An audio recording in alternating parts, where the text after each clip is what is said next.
Pria ini sedang mengaduk sebuah campuran tanah. Ini adalahnya caranya untuk bertahan hidup.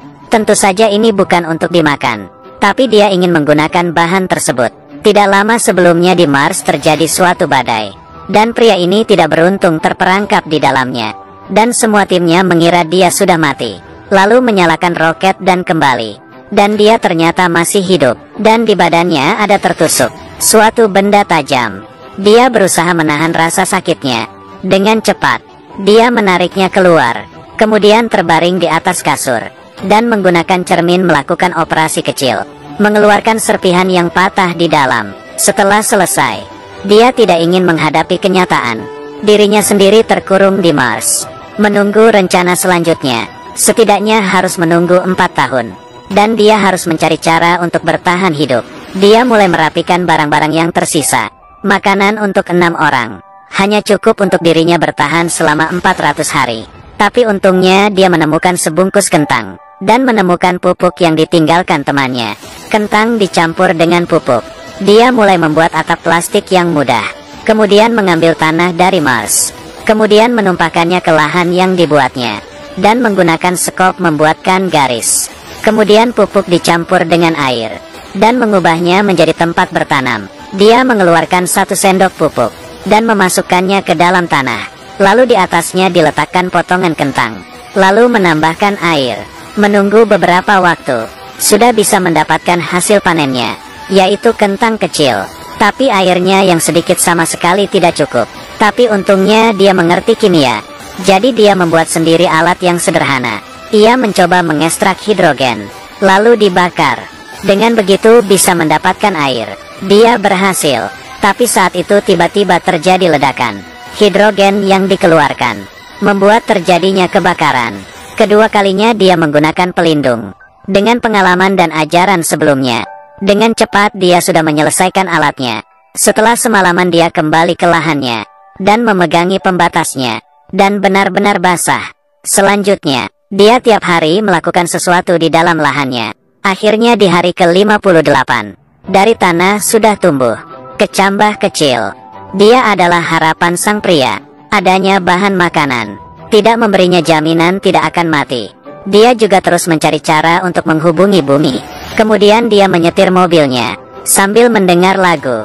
Menemukan pesawat luar angkasa yang tidak ada orangnya, yang bertanda 97. Untungnya mesinnya belum rusak, tapi yang bisa dipakai hanyalah kamera web. Dan waktu pengirimannya mencapai 31 menit. Kemudian dia meletakkan 3 papan di atas tanah. Setelah setengah jam, tim di bumi menerima gambar.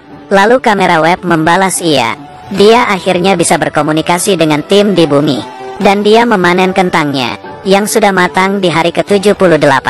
Semuanya berjalan dengan baik. Tapi suatu yang tidak diharapkan pun terjadi. Ini bukan salah satu orang yang paling sulit diselamatkan dalam sejarah film.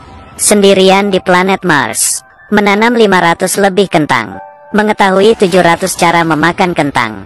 Dan hari ini terjadi suatu hal. Di kabin kehilangan tekanan udara, menyebabkan tangki oksigen meledak.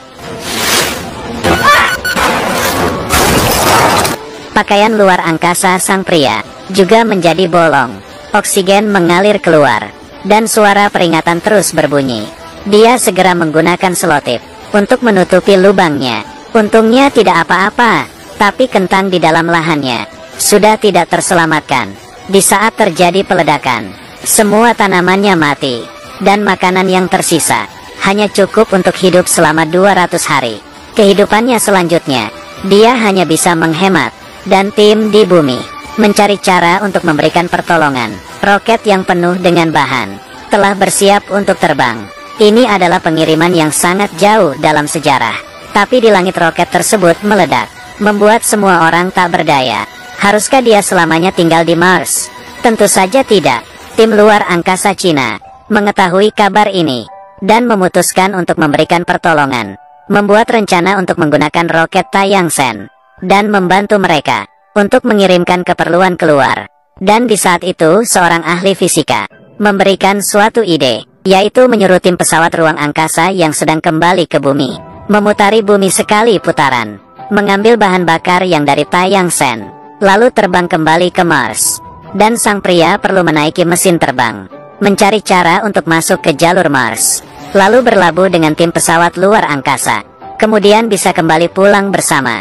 Waktu pulang pergi ini memerlukan para tim untuk bertahan selama 533 hari di luar angkasa, dan tidak boleh melakukan kesalahan sedikit pun. Kalau tidak, semuanya akan langsung gagal. Para tim awalnya merasa sangat bersalah memiliki rencana ini. Mereka juga tidak bisa menolaknya. Dengan begitu, roket milik Cina pun diluncurkan dan berhasil terbang keluar angkasa. Yang dirakit oleh Cina itu bagus. Tim pesawat luar angkasa berhasil mengambil bahan bakar dan mulai menuju ke planet Mars. Sedangkan sang pria di waktu itu juga tidak ada istirahat. Dia mulai melakukan sesuatu pada mobilnya, yaitu membuat sebuah lubang, lalu mencari cara untuk meletakkan semua keperluannya. Di saat semuanya sudah dipersiapkan, dia akhirnya bersiap untuk pergi. Dan hari ini adalah hari ke-461. Bagi dia ini sangatlah penting. Dia membawa bahan-bahannya menuju ke arah mesin terbang. Ini adalah harapan terakhirnya. Di pertengahan jalan dia sambil mengisi ulang baterai sambil beristirahat, lalu melanjutkan perjalanan. Akhirnya di hari 538, dia menemukan mesin terbang. Tapi untuk keluar dari planet masih belum cukup. Ini adalah pria paling kuat yang pernah kulihat. Sendirian di planet Mars, hidup selama 500 hari, mesin terbang di depannya. Sekarang dia mengurangi beban dalam mesin terbang, agar dia bisa terbang. Dia melepaskan bagian kursi, lalu membuka atapnya. Semua yang bisa dibuang akan dibuang. Kemudian dia menutupinya dengan parasut. Dalam sejarah ini pertama kalinya, parasut diletakkan di atap mesin terbang, menunggu tim datang menjemputnya. Dia makan dulu di planet Mars, kemudian meninggalkan sebuah surat, dan menepuknya karena sudah menemaninya selama 500 hari ini. Dia jalan mendekati mesin terbang. Rambutnya yang tidak berubah selama 100 hari juga dirapikannya kembali. Duduk di atas mesin terbang, dia tidak tahan lagi pun menangis. Kemudian dinyalakan. Mesin itu pun melaju ke langit, menuju keluar angkasa dengan kecepatan tinggi. Kemudian pria itu pingsan, dan mesin terbang bersama pesawat tim dengan kecepatan sama, 42 meter per detik. Dengan kecepatan ini mereka tidak akan bisa bertemu. Saat itu ketua tim terpikirkan suatu ide. Dia menutup pintu udara, lalu menggunakan bom untuk melepaskan pintu udara. Terdengar suara ledakan. Gas di tangki dievakuasi seketika. Gas-gas ini membentuk dorongan terbalik, memaksa pesawat ruang angkasa untuk melambat. Kemudian kapten menggantung tali dan bertemu dengan sang pria.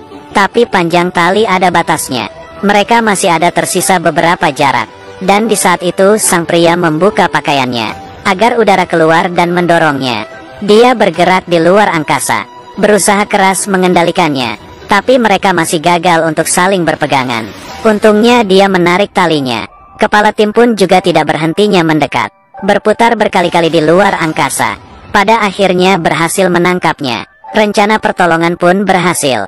Orang-orang di bumi pun bersorak gembira.